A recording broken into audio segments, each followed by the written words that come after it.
Hello, कैसे हैं आप। राधा रानी रियल ब्लॉग में मैं आपका स्वागत करती हूँ। बड़ों को प्रणाम, छोटों को आशीर्वाद। जो मेरी हम उम्र है उनको राधे राधे। और आज दिन है शनिवार का और दिनांक है आज 13 तारीख। तो अभी करीब करीब 10 साढ़े 10 बज चुके हैं और मैं नाश्ता चाय सबसे फुर्सत हो गई हूँ। अभी खाना बनाना है और मैं सोची बहुत दिन से आप लोगों से बात नहीं हुई है, थोड़ी बात कर लिया जाए करके। और अभी अभी क्या हो रहा है ना, मेरे को मैं लाख कोशिश करने के बाद भी ना लगातार मेरे ब्लॉग नहीं आ पा रहा है। एक दो दिन कभी कभार, 2-4 दिन के बाद एक आध दिन तो लेट हो ही जाता है। पता नहीं क्यों लेट हो जाता है। शायद ये समय कुछ ऐसा है कि इतनी जल्दी टाइम होता है कि शूट करने का टाइम ही नहीं हो पाता। ऐसा लगता है रहने दें, अब फिर कर लेंगे ये हो जाता है। बस यही सुस्ती जो अंदर रहती है, यही अलाली जो मन में अंदर रहती है, वो ही सुस्ती जो है ना सब काम लेट करती है। तो वो मैं लेट हो जाती हूँ, इसके लिए माफ़ कीजिएगा। और अभी मेरा खाना नहीं बना है, बनाना है मुझे खाना, क्योंकि सुबह नाश्ता हो जाता है तो खाना की इतनी जल्दी नहीं रहती। और सुबह के काम मेरे 12 बजे तक सारे निपटा लेती हूँ मैं, बाहर के भी काम, घर के भी काम। फिर शाम के टाइम का अगर कोई काम रहता है तो शाम के टाइम का काम फिर वो 3 बजे के बाद होता है। बाकी 12 से 3 बजे तक अपना फ्री टाइम रहता है, उसमें मैं बाकी सारे काम कर लेती हूँ। क्योंकि सुबह मुझे 9 साढ़े 9 बजे नाश्ता के बाद फिर ऑफिस के लिए थोड़ा सा निकलना पड़ता है। कई बार मैंने महीने में हर 8 दिन में ये मान के चलिए 3 बार मुझे जाना ही पड़ता है। 2 दिन के बाद जाना ही पड़ता है। तो आज तो नहीं गई हूँ, खैर आज काम नहीं है तो नहीं गई हूँ। और कल हो जाएगा संडे, तो इस कारण मैंने कहा इसके पहले शुक्रवार को ही सारे काम निपटा दी थी कि सैटरडे संडे को ना रहे काम करके। और हमारे राम जी आ रहे हैं। अब हमको सही मायने में रामायण समझना अब बहुत जरूरी हो गया। पहले भी अपन लोग रामायण समझते थे, पर अब विशेषकर ज्यादा जरूरी हो गया है। क्योंकि हम कभी भी कहीं भी बता तो सकें कि नहीं ये है हमारे राम के आदर्श करके। तो सबसे बड़ी खुशी लग रही है। और मन में एक भाव बना लो कि हमारे राम आ रहे हैं अयोध्या में, तो कितनी खुशी होती है अंदर से। तो वो खुशी का अंदाजा तो हम आप खुद ब खुद ही लगा सकते हैं, बाकी किसी दूसरे के लगाने से नहीं होगा। खुद अपने मन के अंदर इतनी खुशी होती है कि चलिए राम भगवान आ रहे हैं। वहाँ भी बहुत सारे ऐसे ऐसे चमत्कार हो रहे हैं जो बताया जा रहा है, न्यूज में बताया जा रहा है, पेपर में बताया जा रहा है, यूट्यूब में बताया जा रहा है कि वहाँ भी बड़े बड़े चमत्कार हो रहे हैं करके। तो भगवान का आगमन अयोध्या में हो गया है, अब उनकी प्राण प्रतिष्ठा होना है। और हम आप सबको मेरा यही निवेदन है सबसे कि अब हम आप राम के आदर्श में चले। रामायण को जो पढ़ रहे हैं उसको बहुत अच्छे से समझें और राम के आदर्श में चलें। बस जीवन का सार यही है, जीवन का जो है ना सार यही है। अपनी जो सारी जिम्मेदारी है वो तो निभाना ही पड़ेगा, पर उसके साथ साथ अपना जो जीवन जन्म लेने का जो सार है, किस लिए आए हैं हम आप दुनिया में, जिसके लिए आए हैं, वो सब भी साथ साथ करते चलें। ज़्यादा नहीं टाइम मिलता, ज़्यादा वक्त नहीं मिलता, तो थोड़ा थोड़ा करते जाएं। फिर वक्त कैसे नहीं मिलेगा, वक्त मिल जाएगा। तो रामायण के आदर्शों में चलें और अपने जीवन के सार को समझें। अब ये समय आ गया है और एक समय ऐसा आएगा कि पूरा रामराज अपने देश में हो जाएगा। और देश रामराज तो है ही और पहले ही से था, पर और ज़्यादा अब जो है ना वो बहुत ज़्यादा कि राम जी अपने अयोध्या में आ चुके हैं।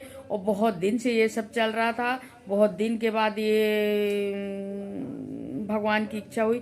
देखिए, भगवान की जब इच्छा होगी जब ही भगवान करते हैं। तो भगवान की इच्छा थी कि 22 जनवरी को मैं अयोध्या आऊँगा, 22 जनवरी में अयोध्या में प्राण प्रतिष्ठा होगी। तो वो अब सब होने जा रही है। हम आपके लिए बहुत खुशी का दिन है और हम आप अब सब राम जी के आदर्शों पर चलें। बस मेरा यही अनुनय विनय है आपसे कि आप हम सब लोग राम के आदर्श पर चलें। और चलिए अब थोड़ा सा किचन का भी काम कर लेते हैं, फिर इसके बाद आज दिन में क्या करते हैं आप लोगों को ले चलेंगे। जहाँ भी जो भी करेंगे आप लोगों के साथ में ही करेंगे। सूर्य देवता बहुत अच्छे से निकलने लगे हैं। ये देखिए, ये अच्छी तेज धूप भी थोड़ी सी तेज लगने लगी है। ये थोड़ा सा गेहूं था, उसको मैं सुखा के रखी हूँ, सुखा के डाल दूं करके। 1 मिनट लाइट जला लेती हूँ। नहीं, आपको पता है। और ये अनिरुद्धाचार्य जी की पुराण चल रही है। और ये अनिरुद्धाचार्य की पुराण ना सुबह 10 बजे से भी आती है, 10 बजे से भी शुरू हो जाती है और फिर दिन में भी आती है 1-1:30 बजे से। और ये भगवान की पूजा पाठ सब हो गई है मेरी। नाश्ता से पहले भगवान की पूजा पाठ हो जाती है। मेरे जितने भी जो दिन के काम हैं सुबह पूजा से ही शुरू होते हैं, और इसके बाद फिर बाकी काम होते तो वो सारे काम मेरे हो गए हैं। और अब चलते हैं अब किचन में। किचन में अभी कुछ नहीं हुआ है। नाश्ता के बाद किचन का हाल भी बहुत किचन भी बहुत फैल जाता है, किचन का हाल भी ख़राब हो जाता है। तो अब सब किचन भी संभालूंगी, खाना भी बनाऊंगी। दही मंगाई थी मैं। इन्होंने पढ़ लिख कर इतना अपने आप को योग्य बनाया और फिर इन्होंने सारे बौद्धों को शास्त्रार्थ में पराजित किया। दही मंगाई हूँ, दही से कुछ बनाऊंगी। आज मन है कढ़ी बनाने का। आज दाल रोज खा खा के कई बार ऐसा लगता है दाल के अलावा कुछ बनाओ। दाल सब्जी दाल सब्जी दाल सब्जी। सब्जी तो डेली बनती ही है, पर दाल भी डेली बनती, तो दाल की जगह में आज बनाऊंगी मैं कढ़ी। और फिर मैं आ गई थी किचन में, और नाश्ता के बाद फिर किचन थोड़ा सा मैसी हो जाता है, तो मैं सोची पहले किचन साफ़ करके और फिर खाना बनाना है मुझे। तो आज देखिए ज़रा कढ़ी बनाना है मुझे। वही मैं बेसन फेंट रही थी कि कढ़ी बनाऊंगी करके। आज दाल नहीं बनाऊंगी, आज मैं कढ़ी बनाऊंगी, क्योंकि कढ़ी खाने की इच्छा हो रही थी। रोज़ दाल में थोड़ी सी ऊब लग रही थी, तो आज कढ़ी बनाऊंगी, सब्जी बनाऊंगी। कढ़ी चावल सब्जी रोटी ये सब बनाऊंगी। वही सब मैं भिड़ी थी बनाने के लिए। और ना भले लेट खाना खा, पर 11 साढ़े 11 बजे के बाद ऐसा लगने लगता कि अब खाना बना ले करके, क्योंकि इसके बाद लेट तो खाते ही हैं, 12 तो बज ही जाते हैं खाना खाते खाते। पर ये रहता है कि खाना नहीं बना है। सबसे बड़ी चिंता रहती है खाना बनाने की। और खाने का आनंद तो ठंडी में ही आता है। ताज़ी सब्जियों का स्वाद, और उसमें हरे धना फर वाले सब्जियों का स्वाद दोगुना बढ़ा देते हैं। और खाना भी अच्छा लगता है ठंडी में, और पचता भी है जल्दी खाना। ऐसा नहीं है कि खाना ठंडी में वो हो, अगर अपन ज़्यादा भी खा लिए ना तो पच जाता है ठंडी में। सबसे बड़ी चीज़ ये रहती है कि खाना पच जाता है, और ठंडी में खाने का स्वाद बहुत बढ़ जाता है। खाने का, पानी का, सबका स्वाद ठंडी में ज़्यादा लगता है।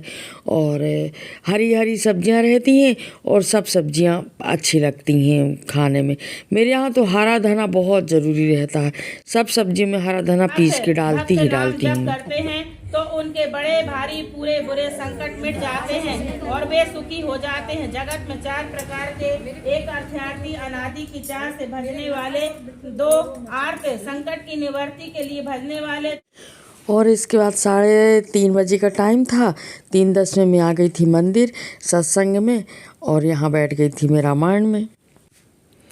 सत्संग का आनंद कुछ और ही होता है। सत्संग में आ जाओ तो बहुत अच्छा लगता है, और बिल्कुल मन के मैंने कि इतना अच्छा लगने लगता है सत्संग में। आज तो बहुत सारे लोग आए थे। कई बार क्या होता है ना, बहुत सारे लोग आते हैं और कई बार कम लोग रहते हैं, पर यह है कि रामायण बहुत दिन से चल रही है हमारी, हम बंद नहीं करते हैं रामायण को।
देखिए ज़रा, हमारी सभी बहनें इतनी एक्टिव हैं, इतने जोश के साथ भजन गाती हैं, इतने सुंदर सुंदर भजन गाती हैं कि सुनते ही रह जाओ भजन। और सब बहुत अच्छे पूरे जोश के साथ बिल्कुल गाती हैं, तो सुनते ही रहने में अच्छा लगता है। और ना एक से एक भजन गाती हैं सब लोग। और ये ना आरती के बाद का समय था। आरती प्रसादी हो गई, आरती हो गई और प्रसादी भी बढ़ गई। इसके बाद बैठ के 4-5 भजन गा रही थी सभी बहनें, और बहुत अच्छे भजन गा रही थी। और जब भजन जमने लगते हैं ना अच्छे, तो फिर उठने का मन नहीं करता, ऐसा लगता है एक और गा लो, एक और गा लो। और जब ज़्यादा लोग रहते हैं ना, तो सभी के हाथ में बजाने के रहते हैं, कुछ लोग ताली बजाते हैं, तो गाने में ना और जोश आता है और अच्छे से गाने का मन करता है। ये देखो सब लोग, देखो ज़रा कितने तल्लीनता से गा रही हैं। और आते आते मुझे करीब 5:30 बज गए थे। और इसके बाद मैं घर में आई और बढ़िया सबसे पहले 1 कप चाय बना के पी। और इसके बाद देखो ज़रा, जो गुड़ को ना मैं फोड़ रही थी, क्योंकि अब आने वाली संक्रांत, तो संक्रांत का भी थोड़ा सा करना है। कोई भी त्यौहार में ऐसा लगता है, जो त्यौहार जिस चीज़ के रहते हैं। अब ये जो त्यौहार है ना, लड्डू वाला है। भले हम नहीं खाते, ज़्यादा नहीं खाते लड्डू, कम ही खाते हैं, पर ऐसा लगता है बना लें, भले कम बनाएं पर बनाएं। तो वही मुझे लड्डू बनाना है, तो वही मैं गुड़ जो है ना, इसको ठीक कर रही थी गुड़ को, कि लड्डू बनाऊंगी करके। और ये चक्कू से ना मैं ऊपर से वो करते जा रही थी, जिससे फूट जाए। पास आ गया अयोध्या से निमंत्रण।